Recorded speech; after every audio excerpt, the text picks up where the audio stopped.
Si Alden daw inaantay ng management ni Kath, mga kasembreros, bagong mansyon ni Alden, update. Tapos Kath din ka pa rin ba, mga kasembreros? Tapos anong meron kina Kath at Baron Geisler? Yan at marami pang items sa vlog na ito. Unahin ko itong pinost ni Pat, mga kasembreros, tsaka ni Alden April about sa kanyang bagong mansyon na pinapagawa nga, mga kasembreros, no? May picture sila dito. Alam kong 2 days ago pa yata ito, mga kasembreros, na pinost ni Sir Pat Kauna. So late ko lang nakita at saka napansin, mga kasembreros, na meron pala siyang picture na ganito, no? Malamang isa ito sa mga pinupuntahan nila para bilhan ng mga items or materials sa bahay nga, no, or sa mansyon ni Phenomenal Box Office Cinema King La Casa. Si April pa nag-post ito about last night. Casa Bella, something like that ang pangalan nito, mga kasembreros, natabunan kasi sa likod. 39 minutes ago nung na-screenshot ng isang admin na pinost ni April, mga kasembreros. So andito si Shaki, si Sir Pat at saka si April. Yung dalawa dito, hindi ko alam, baka may-ari ng casa na pinuntahan nila, mga kasembreros. Palagay ko ano pa rin to, nagka-canvas pa rin sila, bumibili ng mga materials na gagamitin nga sa mansyon ni Phenomenal Box Office Cinema King at ni Mrs. Fowler. Mrs. Focus, hindi, joke lang po, mas. Tapos kagabi, of course, no, ang Stars on the Floor, mga kasembreros. Sorry po talaga, nagkakaroon ako ng technical issues.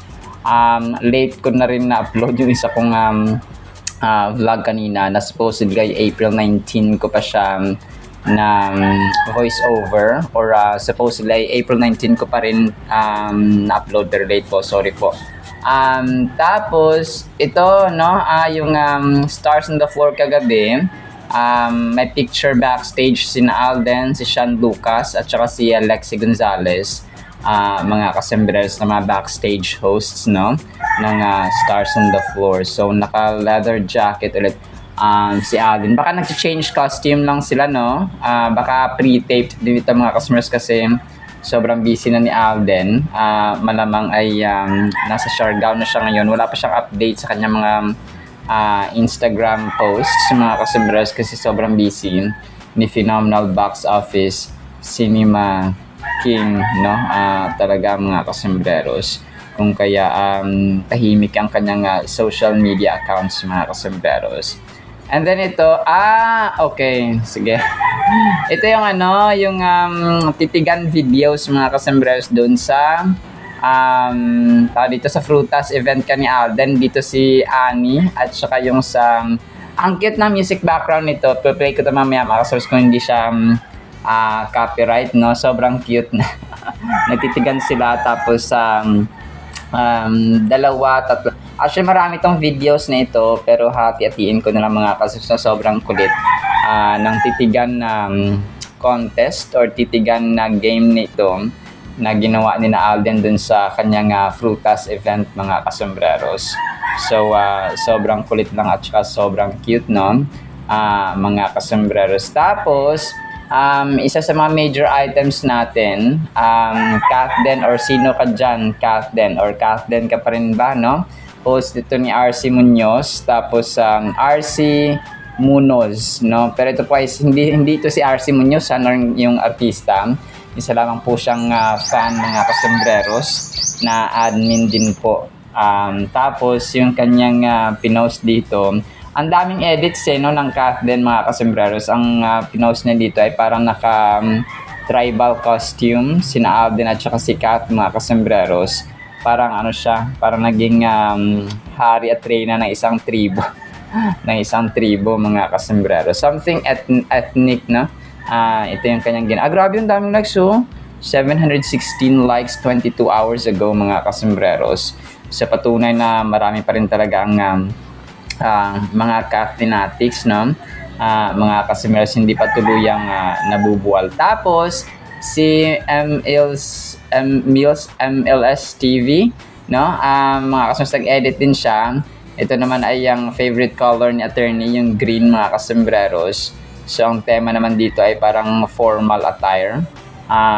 Formal attire, naka-tuxedo si Alden na green at saka si Kath naman ay naka-green din, tapos may flower na mga designs, mga kasambreros.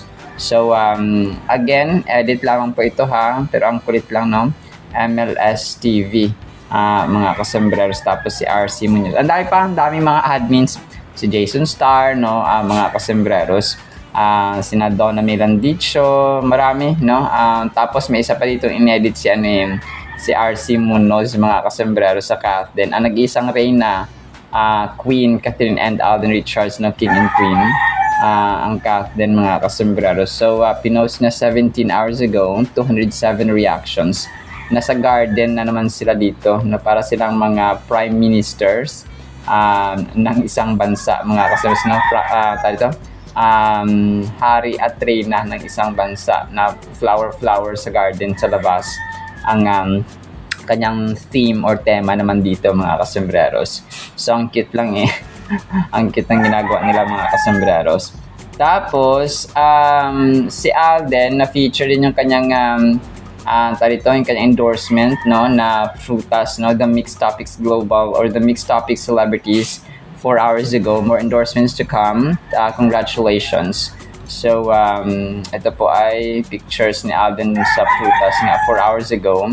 Pinost niya the Mixed Topics Global. So, isa sa mga major items natin ito. Anong meron kina Baron Geisler at Catherine Bernardo, mga kasambreros eh. Nagugat ito sa isang post dito, mga kasambreros, na nagpapahiwatig na something may ni-reveal or binulgar si Baron Geisler, mga kasambreros, no? Post ito ng Balita Beat 15 hours ago. Sabi dito ay pasabog anong tunay na motibo ni Baron Geisler sa pagbasag ng katahimikan tungkol sa controversial na ugnayan ni Catherine Bernardo. Totoo nga bang may malalim na hidwaang nagaganap sa likod ng camera na hindi alam ng publiko? Sapat na ba ang kanyang paliwanag? Hindi ko alam kung ano to. Interview yata ito ni Baron sa magandang buhay, something like that, no? Pero alam ko walang katotohanan, siguro na may alitan sila ni Baron Geisler. Parang out of the bloom or out of the sudden, mga kasambreros, ay lumabas lang ito, no? Pero hindi ko lang sure kung may katotohanan, mga kasambreros. So, palagay ko wala naman silang hidwaan, no? Tapos, of course, yung kakulitan ni Yan at saka ni Alden kagabi, mawawala ba sa Stars on the Floor? Syempre hindi, mga kasambreros. So, play ko nga ito mamaya kasi nakaka-copyright ako minsan, kaya pinapadelete siya, yung video mismo, mga kasambreros. Dito ay sumayaw ng sikat na hit song si Marian Rivera at saka si Alden Richards, na sabay-sabay tayo ni Marian nga, mga kasambreros. So, halos lahat naman sila ay sumayaw, pero yun nga, no, talagang dito, sina Alden at saka si Yan or si ate niya Marian, mga kasambreros, ang talagang highlights or centers of attraction dito, mga kasambreros. So, parang pinasample si Marian, sabi ng mga tao, sample. Kasi parang kunwento niya dito yung sayaw niya, na sinasayaw na rin ng mga anak niya, mga kasambreros. So, nahihiya siya in a way na parang, basta na something like that, kasi sinabi niya na nahihiya siya. Pero yun, sumigaw yung audience pagkatapos may explain ni Marian. Sumigaw yung audience, sample. Sabi, sasayaw ko basta kasama si Alden. Eh, syempre, di ba? Ayaw ba si Alden kay ate niya? Hindi umaayaw si Alden kahit na buwis buhay at saka dito, kiss tuhod na siya sa kiss tuhod yung mga pinapagawa minsan ni Marian na dance steps or dance moves, mga kasambreros kaya Alden. So hindi umaayaw, no, si Alden kaya yan, mga kasambreros. Tapos ito, ang cute nito, parang fan siya ni Alden Richards, mga kasambreros. Sabi niya dito ay nagpa-video ka sa kaibigan mo, mong aesthetic, kaso nagmukha ka lang Alden Richards. Wow. Sabi dito, mga kasambreros. So, play ko ito mamaya, mga kasambreros. Sobrang kulit ng kanyang voice over. Don't.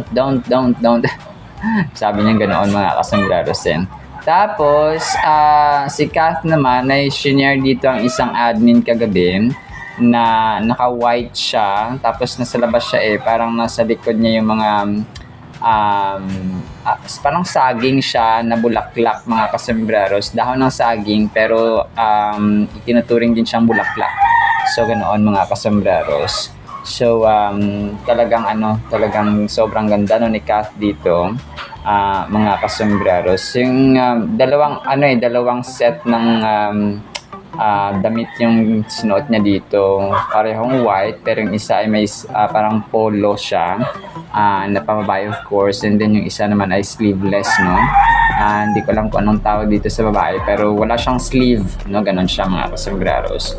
So, yun po na sobrang ganda niya, phenomenal box office cinema queen. Pero alam ko medyo throwback ito mga kasambreros, if I'm not mistaken. Pero kung bago ito, ay malalaman din natin yan, no, mga kasambreros. Ito, ang galing, no? Parang sobrang totoo ito mga kasambreros, yung hugging moment dito ng Kath din sa Hong Kong nga mga kasambreros, no? Si Kath at si Alden na naka-brown dito sa Hong Kong. So, grabe, parang totoo talaga siya mga kasambreros.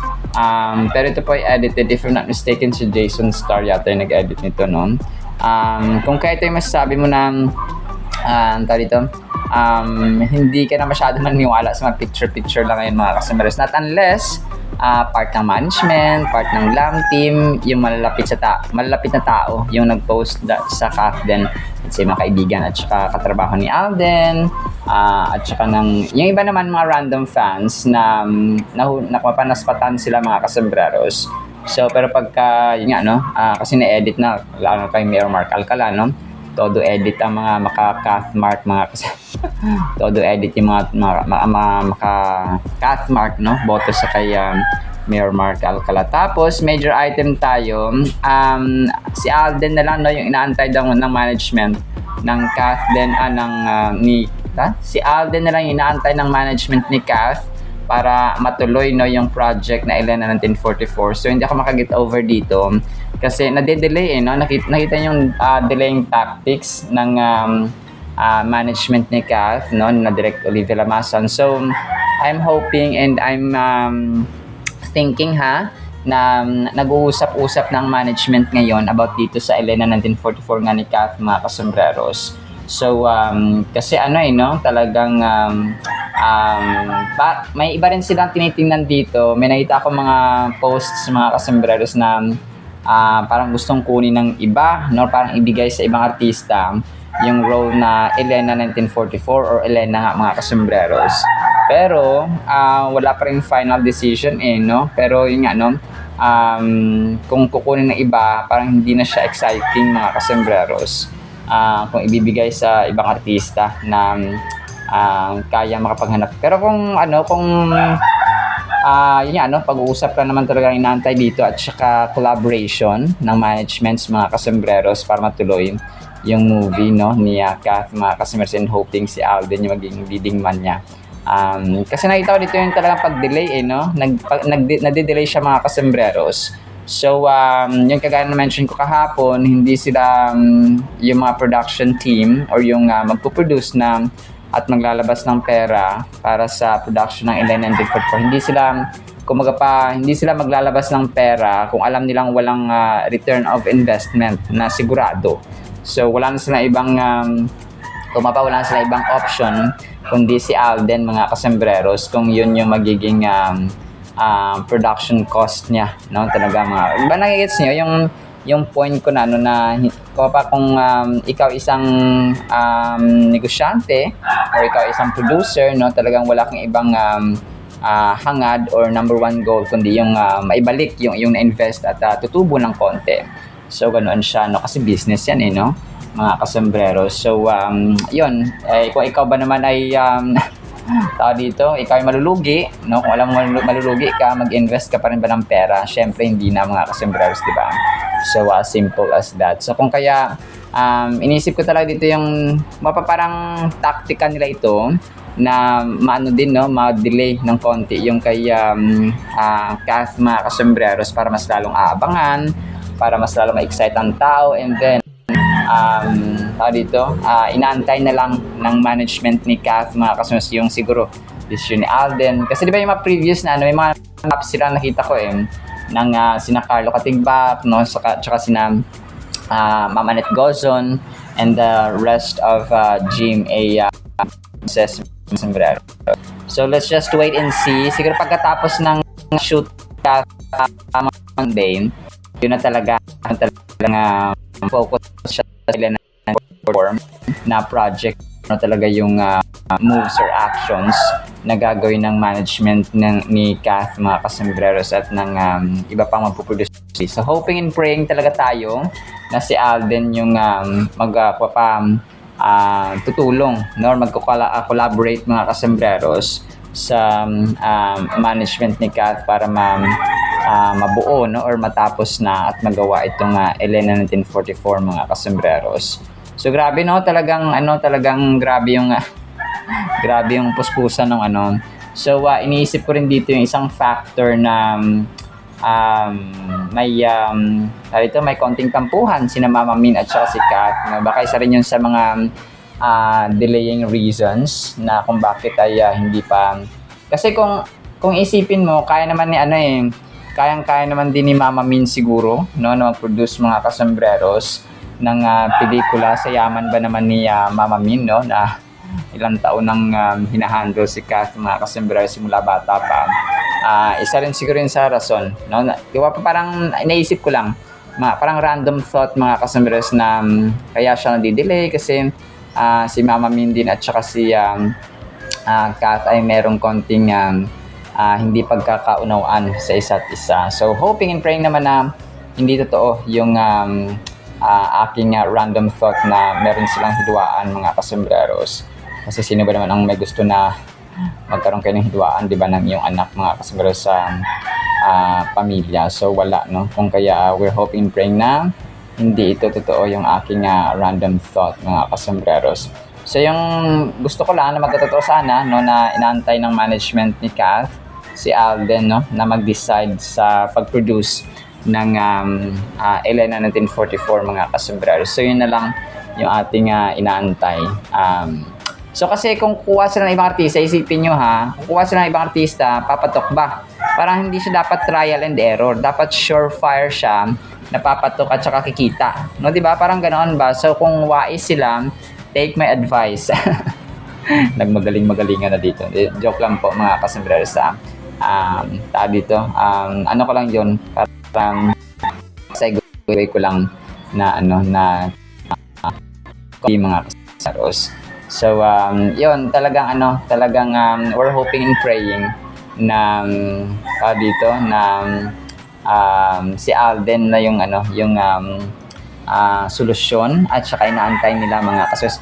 So dito natin makita yung mga changes at updates pa kapag matapos na talaga itong Summon Someday na tinitape ni Kath, mga kasembreros. So dun tayo makakuha ng siguro mga clearer at mas malinaw na scoops, mga kasembreros, about dito sa Elena 1944. So abang-abang lang talaga tayo, no, talagang mangyayari yan, no, mga kasembreros.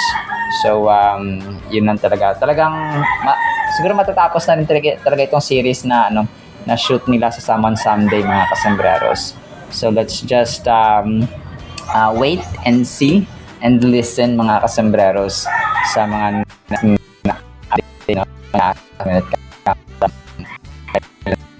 so basta yung points ko, number 1, dapat papatok talaga siya at kikita yung pera, yung movie, kasi nga malaki yung gastos. So number 1 na yun na dapat nilang isipin. Number 2, sina Kath at Alden nagkasama na, parang compatible na sa isa't isa. They know how to treat each other, tapos paano i-handle yung ganito, ganyan. So parang professional ba, ganoon, mga kasembreros. So tapos si Alden na siguro may kakayahan na, no? At saka generosity na rin siguro ni Alden, mga kasembreros, na ganoon, no? Parang siya yung sasalo ng production cost na iba. Well, of course, may babalik din naman sa kanya, no, mga kasembreros, kasi nga business as usual naman yan. Kahit sabihin mong generous si Alden, business pa rin yan, mga kasembreros. And then, yung delaying tactics nila, pangatlo, bakit nade-delay mga kasembreros, no? Tapos si Alden kasi may tinatapos pa na ano. Baka isipin ko April, May, June, mga July, na pagka July mga kasi matapos na rin yung Code Gray kung 1 month lang siya dun sa Siargao. 1 month, May, tapos June, July. So mga July nga or August. No, yun siya, no? Medyo matagal-tagal ko. Pero sige lang, antay-antay lang tayo mga kasembreros. So darating din ang panahon, no? At tamang oras na magkakaroon tayo ng update mga kasembreros. So, talagang ano lang tayo. Tsaga, no? At saka, tiis-tiis. So, ganoon siya mga kasembreros. Tapos, last item natin. Ang cute dito ni ate, no? Para siyang, parang pinanood niya lang yung transformation ni Alden. Doon nga sa trend na parang effect na ginamit ni Alden sa TikTok niya dati, yung parang warrior siya mga kasembreros. So, akala ko nga magta-transform si ate pero hindi pala siya nag-transform. Parang pinanood niya lang pala si Alden na nag-iba ng anyo, no? Mga kasembreros and mga Kathleenatics. Alright, so yan lang actually sa ating Kathleen items. Sige, baka makapiright kasi ako dito sa kay Ma'am Marian Rivera. So, yung iba na lang na videos dito na ano ko, na ipopost mga kasembreros. So yun po, no? Tapos pakinggan natin of course ang salita ng Panginoon na sobrang mahalaga sa ating buhay. Isang pinagpalang araw po sa bawat isa.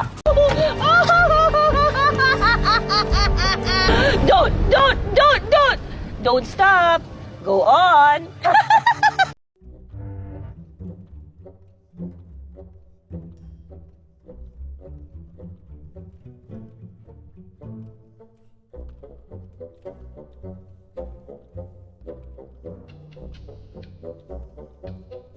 Napakalalim at napakaganda po ng ating Word of God mga kasembreros. Ang title natin ay Bago Palikhain ang Mundo.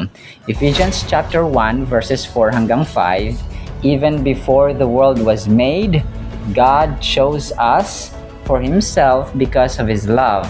He planned that we should be holy and without blame as He sees us. God already planned to have us as His own children. Grabe, no? This was done by Jesus Christ. In His plan, God wanted this done. Napakalalim ito mga kasembreros. Isipin nyo, wala pang Adam and Eve. Wala pa yung mga puno, halaman, wala pa yung mga hayop, wala pa yung mga land formations, wala pang lupa, wala pang wala pa mga kasembreros, as in totally zero yung mundo ito. As in, pag pinikit mo yung mata mo, so yun yung iyong makikita, no? Actually, wala ka naman makikita, no? Kapag pinikit natin yung ating mga mata. As in, walang-wala, no? As in, void pa ang mundong ito. Para kang pumunta sa isang disyerto, mga kasembreros. So, wala pang mga bundok, wala pang mga dagat, wala pang mga ilog, wala mga kasembreros. Walang makain, walang mga puno, walang mga kahoy, walang mga prutas, walang mga hayop sa kagubatan or hayop dyan sa lupa, mga kasembreros, or hayop sa tubig. As in, walang-wala pa. So, pero sabi dito, no, grabe, bago palikhain ni God the Father, ni Lord Jesus Christ at ng Holy Spirit, sina Adam and Eve, ay sabi niya dito, nakaplano na pala lahat bago palikhain ang mundo. Even before the world was made, God chose us for Himself because of His love.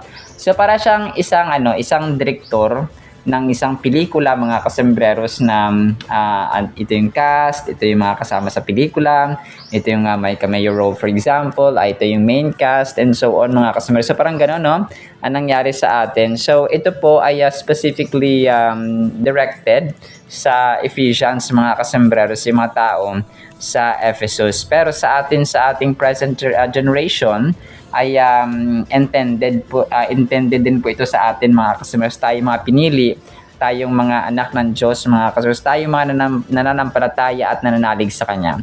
So always remember na hindi lahat ay nakakatanggap nito or pinili, mga kasembreros, kasi nga hindi naman lahat ng tao ay may pananampalataya, no? Hindi naman lahat ng tao ay may panahon sa Diyos.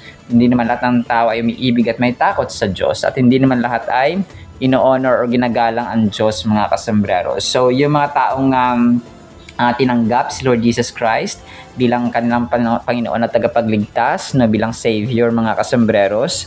So sila lang po yung tinutukoy dito, mga kasembreros, ng mga piniling tao ng Diyos. Kasi will naman kasi yun, mga kasembreros. Ang tao, kahit bigyan mo yun ng pagkain sa harapan niya, kung hindi niya gusto ang pagkain, hindi yan kakain, mga kasembreros. Kunwari, di ka nakain ng afritada or ng minudo or ng pinakbet or ng gulay, mga kasembreros. So hindi ka kakain kasi nga ayaw mo. It's your choice, it's your will. No, it's your decision, mga kasembreros, na masusunod, no? Kung ayaw mo naman ng pagkain. So ganun din po ang salvation. Ganun din po ang kaligtasan, ganun din po ang pagsunod kay Kristo. It's a will, it's a decision. Kalooban mo yan, free choice mo yan or free will mo yan, mga kasembreros.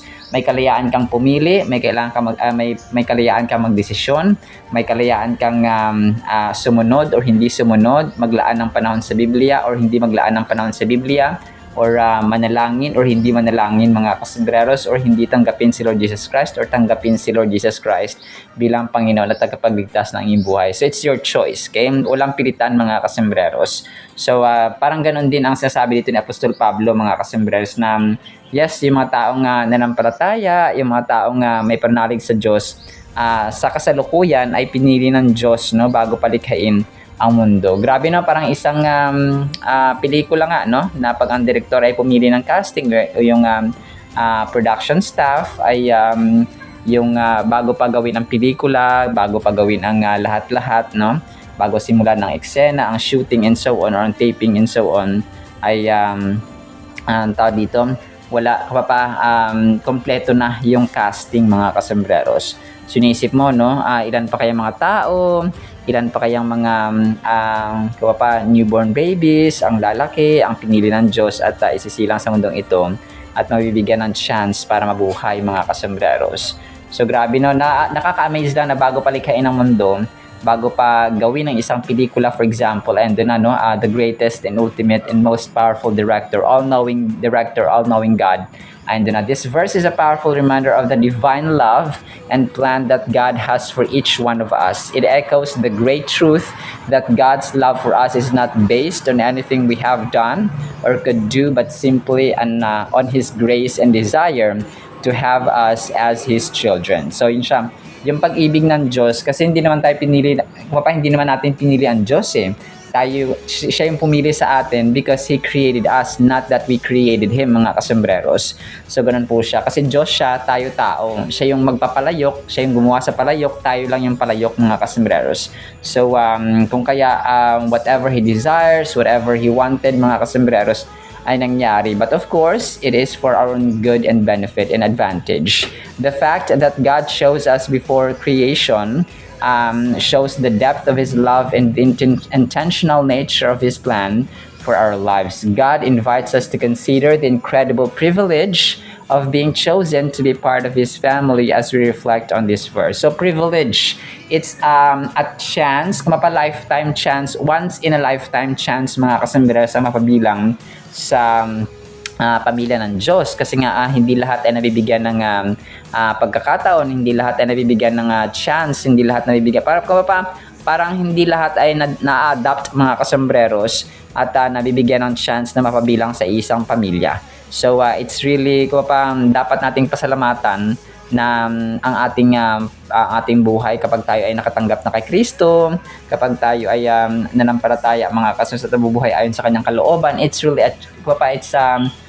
it's a great honor, a great privilege, mga kasembreros, kasi hindi lahat ay nagiging kabilang sa pamilya or great big family of God, mga kasembreros.